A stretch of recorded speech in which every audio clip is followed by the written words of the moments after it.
Welcome back, everybody. You got Will and I Man here from the Block Runner, and we took one day off, and we missed this huge opportunity in front of us. Actually, not really. We didn't miss anything. Yeah, which one? Yeah, dude, you're scaring me. What do Yeah. we miss? No, today we're going to be talking about OVR, which is short for over the reality. So I think we've seen this before, and we didn't take too much into consideration what it was. But then we looked at it again and we're like, hold up a minute. And it's because we're having sort of like, we're starting to recognize exactly what we missed with Decentraland in 2017. And it's happening all over again in like a new flavor.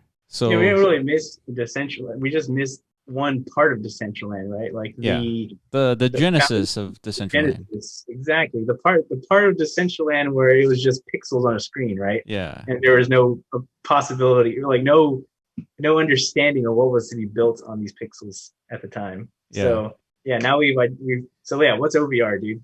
All Like right. where are we at? Okay, so before we get into like the tokens here, but OVR, over the reality, it's basically the entire planet with a layer of augmented reality on top of it. And so what Ooh, they did was they created a grid of pentagons and laid it across the planet. And a pentagon is probably the size of a house, and you can purchase one of these pentagons. And so just to kind of repeat what they're saying is OVR is the decentralized infrastructure for the spatial web, merging physical and virtual world through augmented reality, creating a new dimension where everything is possible. So let me jump into the marketplace here.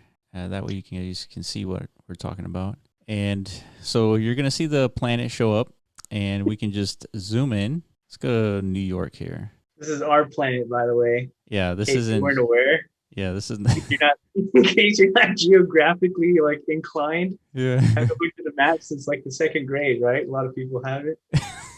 This is what the world looks like. You know? So this isn't like traditional metaverse that we're used to, right? Usually it's just a made up world, right? Or made up geography, Yeah. sandbox. It looks like a fucking like it's got like continental structure to it, but it's just made up, Yeah. right? This is actual like This is our world, a our layer physical over the existence. Yeah, world. Yeah. definitely cool to make note of that. Like this is a distinguishing factor. You know what I mean? All right. So now we're getting closer here. So all these like bluish green dots you're seeing are sold land. So let's like zoom in a little bit closer, and you start to make out these little pentagons. Let me click on this. So that's one pentagon, right? And there's like Pentagon or hexagon? hexagon. Yeah, sorry, hexagon. So yeah, you can own all these hexagons, right? You can select this one, for example, scroll down, and then you can initiate an auction. And when you initiate an auction, this goes to the front page and basically announces that, hey, somebody's going to buy this. Do you want it? You can bid more for it. If not, that guy's going to take it. So as you can see here, somebody had bid and won, and I'm sure it's like multiple people. Like you can click on this, and so this is 15 days ago. They bought it for 4 OVRs. How much is an OVR? $1.80. Very cheap, very So cheap. less than $8. So I'm assuming that the OVR company or entity they're selling this land, right? Like they're getting the money for Yeah, this land. So yeah, yeah. Of course. so it's like a funding mechanism, just like when Decentraland sold their Genesis properties. Yeah, They probably raised a few $1 million just in that alone. So you can imagine there's 1.6 trillion hexagons on the planet. Apparently, yeah, they somehow they've done it. yeah, They've mapped out all available physical land on the planet Earth, and it turned out to be we have 100 or 1.6 trillion little hexagons worth of real estate on our planet, which is that alone is cool. Like now we know How many hexagons how are in many the? hexagons exist on planet Earth, right? Yeah, And if you really zoom in, like I urge you to go to find your neighborhood or whatever on this yeah, map, right? Kind of like compare like some place that you actually know like the scale of. Each hexagon in my neighborhood is basically like the size of the plot of a house. yeah. Essentially like an acre. You know, I guess we're gonna pose a question. Is like, why do you think there are people buying virtual land? Again, I mean, we're rehashing the 2017 questions. Like, why are people buying virtual land? And I guess these guys must know something that we don't, right? I mean, because they're buying it and we're not. what do you mean? So Dude, we know plenty. No, I know, but I'm just like I'm posing the rhetorical questions, like, why do you think people are buying the virtual land, right? What's the cause for actually spending $10 per parcel? It's speculation, right? But if you actually observe this map, they're not buying everywhere. The highest concentration of like sold parcels is definitely like in high traffic zones, right? Yeah, So you can imagine a future scenario because some things we haven't really explained what else OVR is building, right? They're building an SDK, they're building pretty much all the necessary framework you needed for at least some kind of content to be built, right? And distributed to the people purchasing this land space. yeah, So that poses they're planting the seed in the minds of these land investors, right? The same way Decentraland did, right? They're painting a picture here. What if, right? What if I own all the land under Times Square? yeah, Somehow 10 years from now, we've figured out how to build an ecosystem, a creator ecosystem where, my land has become so valuable. Like the demand for land is as realized as the physical world, right? Like foot traffic is everything because foot traffic means sales. It yeah, means ad revenue. It means a lot of things, right? So that's it. It's pure speculation, is what it is. yeah, for sure. Which So is fucking fine, dude. Like that's beautiful, right? That's great. yeah, Like, so what we were kind of attributing to in 2017 is that we missed this whole land sale, and we're seeing it again with OVR, and a lot of these parcels here, if you can call them that, are going for less than $20. mm, And I think the Decentraland days in 2017, they were going for 1,000 mana, and 1,000 mana at the time was like, I want to say less than 20 cents. Like it was, wait, let's say, I think the average price was like a couple $100 for a piece of land back yeah, then. yeah. You know, So and what today it's like $8, $9, $10,000 or something yeah, like that. yeah. So, but I think this is a little bit more difficult because you have to actually know where all the foot traffic is on the planet, right? Obviously, in New York, it's a highly congested area, so pretty much everywhere is going to be a lot of foot traffic. And then on top of that, I mean, people need to download an app and play this AR game in order to see this over the reality world, right? Yeah, we have some tweets that we can kind of demo, right? Can you pull those up? Like demo what we mean by AR, because a very small fragment of people understand what AR technology looks like. I Yeah. mean, if you were into Pokemon at any point in your life, you probably know.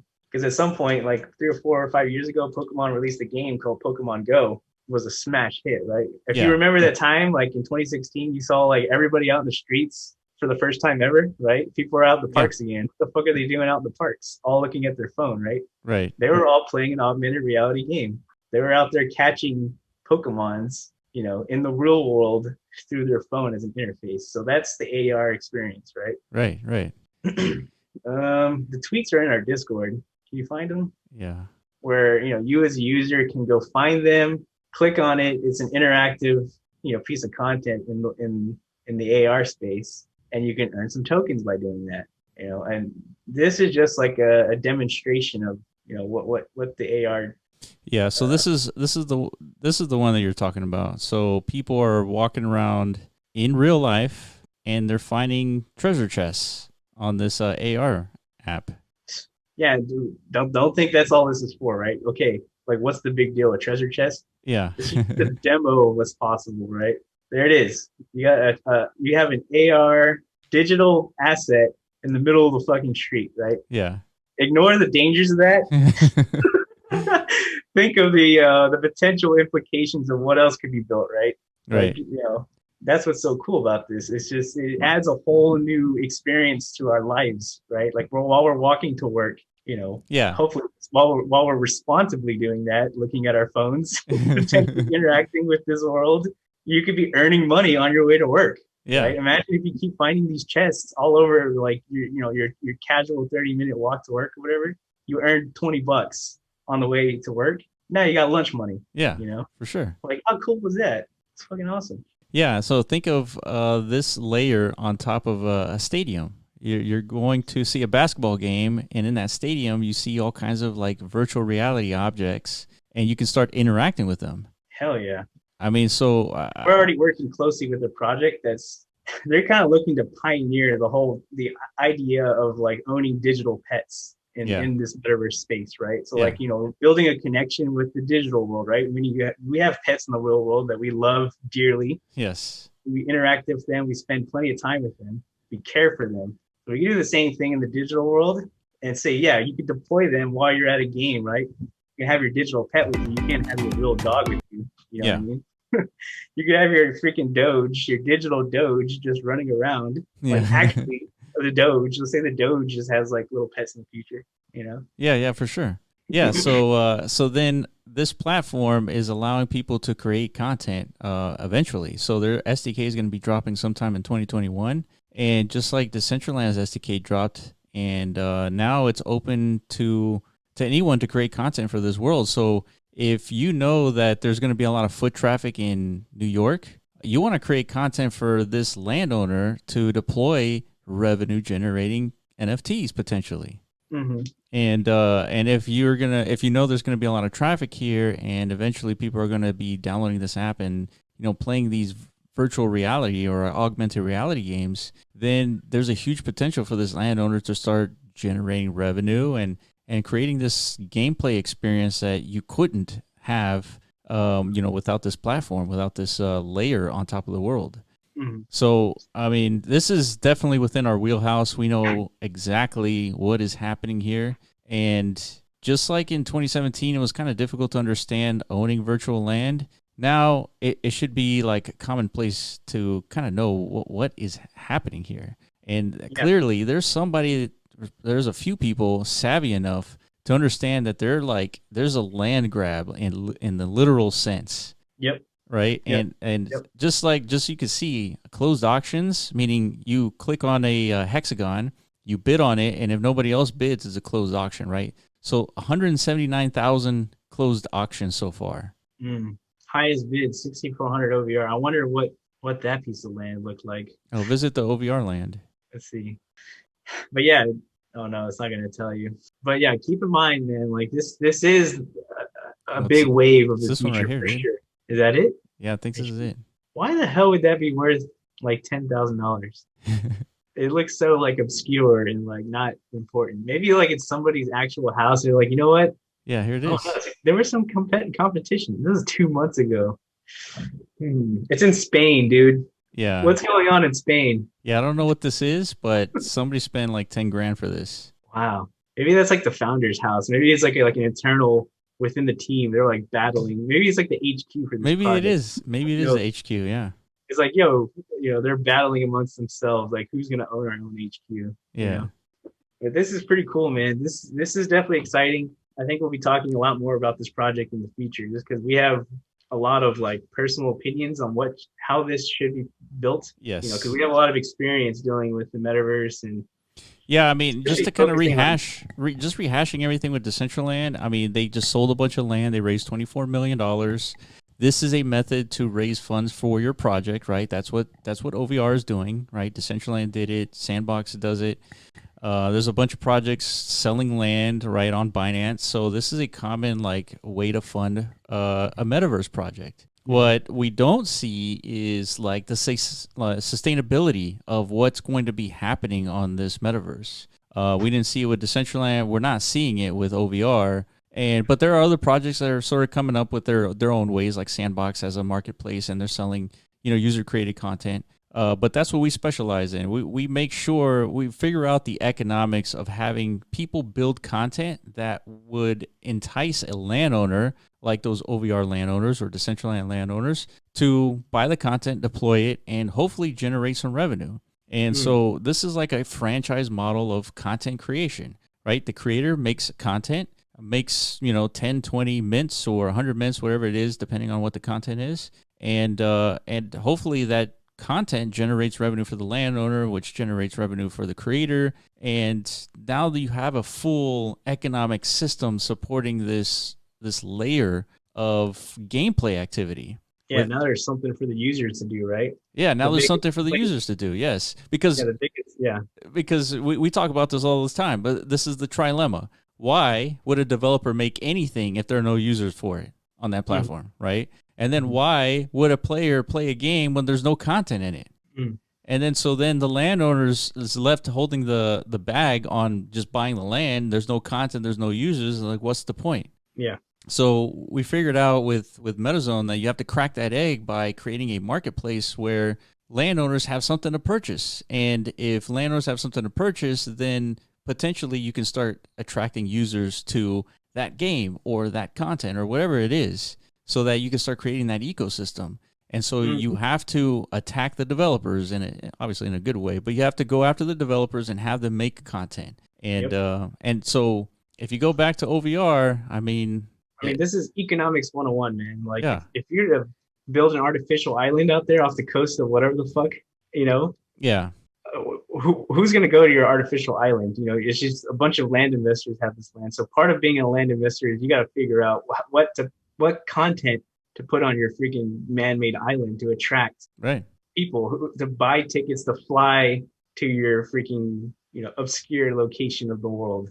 So in most of these land investor cases, especially in the digital sense, the only way to do that is to have developer understanding and abilities, right? To be a coder, to be a 3D artist. Most investors aren't that. And it's not easy to coordinate the construction of these assets. So yes, the way to do it is to allow the creators to use their abilities and their talent to create these assets for these landowners to purchase. Therefore, everyone's aligned in this ecosystem, right? Everybody's profiting at the end of the day. Everybody gets a cut of the action from these users coming to interact with this content. It's an interesting realm to explore, for sure. Like it's foundational, right? Yeah. Like everybody's excited about the concept and the idea of the metaverse. Like, or else why would everybody keep spinning up these different like land sales, right? Yeah, exactly. Like it's obviously an attractive concept. We got Mark Cuban buying $1 million worth of land in Decentraland. It's happening, dude. Yeah. People are understanding virtual land has infinite potential, but there's still some core like foundational economic things that have been yet to be finalized. So That's right. That's what we're focused on. I mean, we're going to be talking a lot more about this because not only is it personal to us and like our own mission, but it's also going to influence a lot of what we're going to see in the broader cryptocurrency market as far as like the narrative, right? The narrative is kind of shifting away from DeFi, shifting to NFTs. We're going to see that kind of migrate a little bit to social tokens. And then eventually we're going to see it, the metaverse, all eyes on the metaverse, I think. Yeah, totally. I mean, I think NFTs has a bigger opportunity than like things like DeFi. DeFi has an infrastructural place in the crypto space, but I think for the large part, NFTs is what's going to attract like the bodies. So yeah, this is a huge opportunity if like you're involved in this space. I'm just curious. Somebody bought a little spot in Greenland for about $8. Oh, nice. Good deal. Very good deal, man. And you could forever you put this on your portfolio, your LinkedIn account. I own virtual land. I bought virtual land in 2021. Yeah, look at that. That's something very small fragment of people are doing right now. In 10 years, you're going to be regarded as a fucking genius for doing so. A pioneer, Pioneer, yeah. Just like the people who were building the first websites, you know what I mean? Yeah, absolutely. 1990s, it's pretty cool. So get involved. Look at this. Look at the market cap. $38 million. It's not ridiculous right now because this is like the 2017 of Decentraland, right? So it's going to be small, but presents an opportunity, right? So yeah, that's OVR. Make sure you follow us on Twitter at The Block Runner and also at MetaZone.io. Let us know if you like OVR or you know about it or we missed something. And we'll catch you in the next video. Peace out.